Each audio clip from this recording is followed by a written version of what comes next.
Hello viewers, in today's class we are going to solve yet another important and conceptual problem from definite integral involving greatest integer function, right?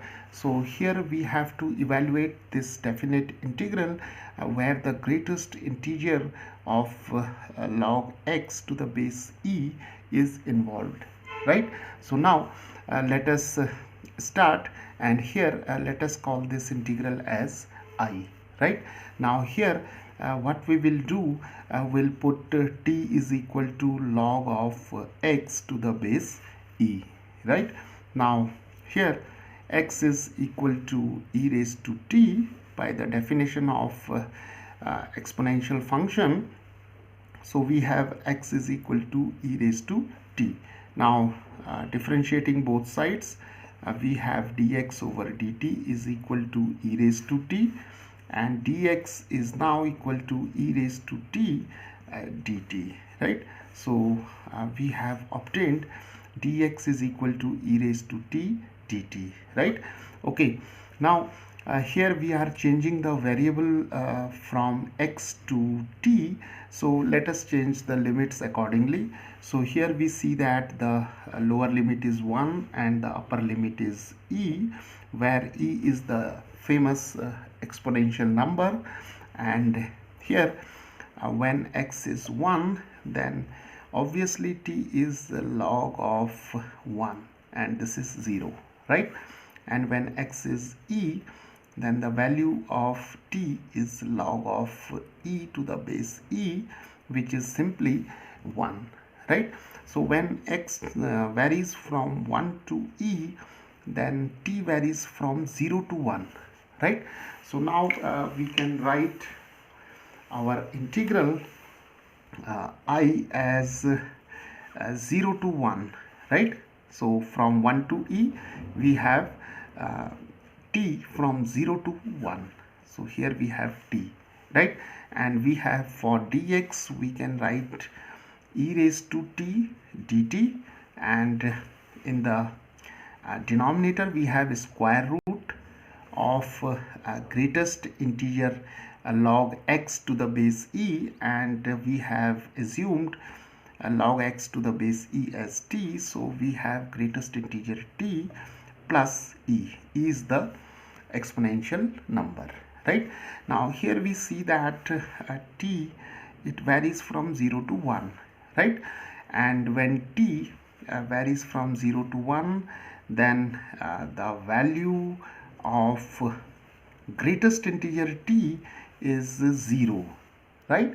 Because say if we take t is equal to say 0.6, now 0.6, it lies between 0 and 1. So from the definition of greatest integer function, the value of greatest integer 0.6 is simply 0, right? So for all values of t which lies between 0 and 1, the value of greatest integer t is 0, right? So what we will do here, we'll substitute greatest integer t as 0, right?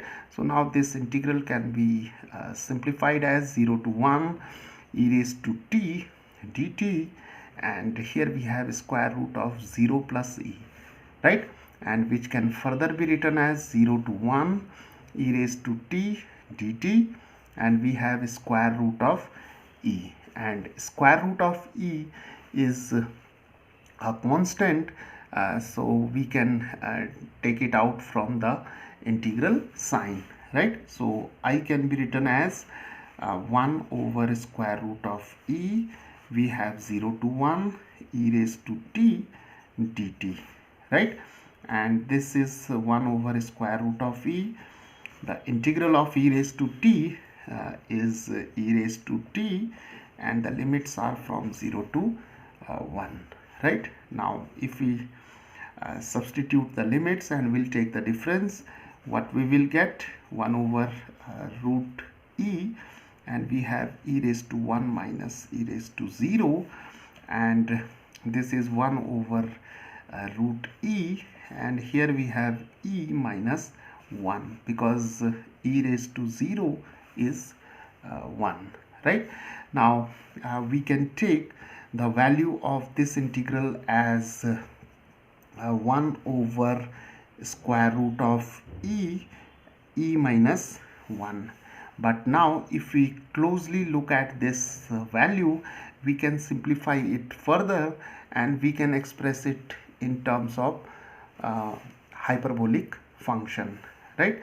So what we will do, we can write it as e raised to half. Here we have e minus 1.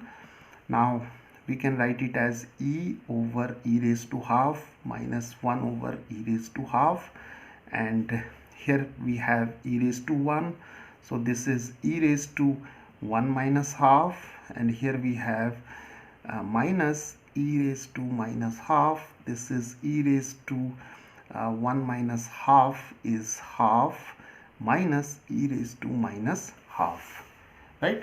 Okay, so once we have got this expression, we can take the definition of hyperbolic sine, right? So the hyperbolic sine function is written as e raised to x minus e raised to minus x over 2, and this can be written as e raised to x minus e raised to minus x is equal to 2 sine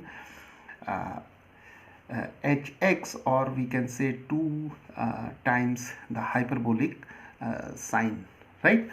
Okay, now if we take x is equal to half here, then we see that we have e raised to half minus e raised to minus half. Here we'll take x is equal to half, so e raised to half minus e raised to minus half is equal to 2 times the hyperbolic sine 1 over 2, right? So here we'll take x is equal to half.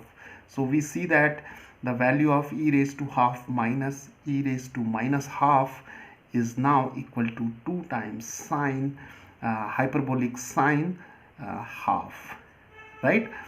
So viewers, the value of this integral can be written as 2 times the value of hyperbolic sine of half, right?